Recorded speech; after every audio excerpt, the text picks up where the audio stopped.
Hey, are you a first-time home buyer or somebody actively searching for a property and wondering, what should I steer clear of? Well, as someone who's bought more properties than I can count and helped thousands and thousands of clients avoid buyer's remorse, I got you covered. So in today's video, we're diving into the properties you should run from like you're hosting a wasp's nest in the attic. The last thing you want is to buy a home and find yourself throwing good money after bad, dealing with problems you didn't anticipate, some of which, you know what, may never be able to be fixed. Think of this as your real estate survival guide. Save time, avoid headaches, save some money, and maybe even sleep peacefully at night.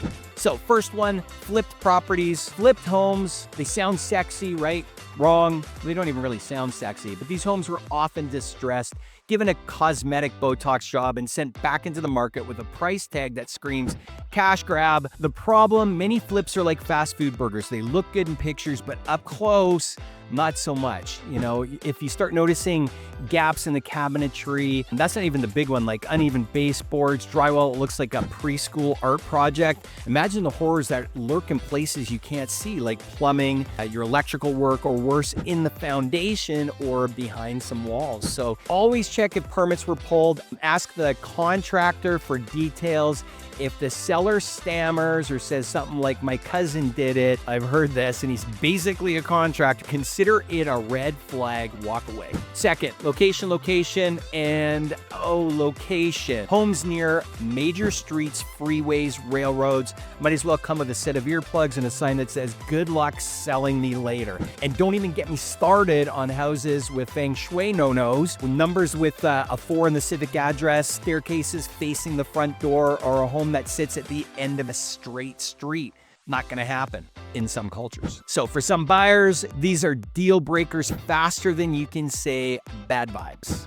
Third one, structural shenanigans, cracks in the foundation, sagging ceilings, low-bearing walls, removed by someone who thinks YouTube's a substitute for a contractor's license. Hard pass. Structural issues are like bad relationships, expensive to fix, and they leave lasting damage. Always ensure permits were pulled for significant structural work, electrical, and plumbing, or you're gonna be stuck footing the bill for someone else's freaking DIY disaster.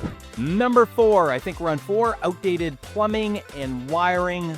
Old plumbing like some poly and galvanized situations, aluminum wire that hasn't been pigtailed, or roots from that majestic old tree invading your septic mains. These are nightmares waiting to happen.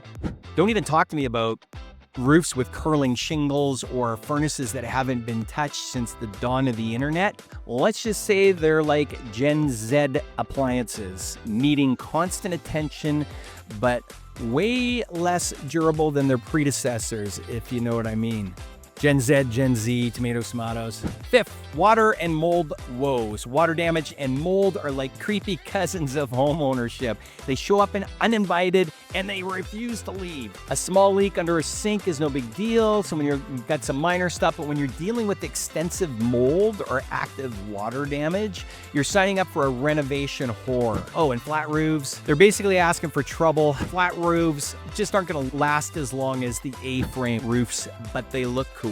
And I guess if you're in the US, roughs. Number 6, don't skip the inspection, guys. Big trees near sewer lines. Get a sewer inspection. Signs of moisture. Bring in a mold expert. Skipping inspections might save you time, but it'll cost you big when you realize your dream home is a freaking money pit. So closing thoughts, if you're a contractor or a do-it-yourself wizard, some of these issues might not faze you, but for first-time buyers or anyone who just really doesn't want to spend weekends elbow deep in renovations, forget it. Do your homework, and a little caution now can save you a ton of heartache later. So what about you? What issues have you encountered? What properties do you avoid like the plague? So share your stories in the comments below.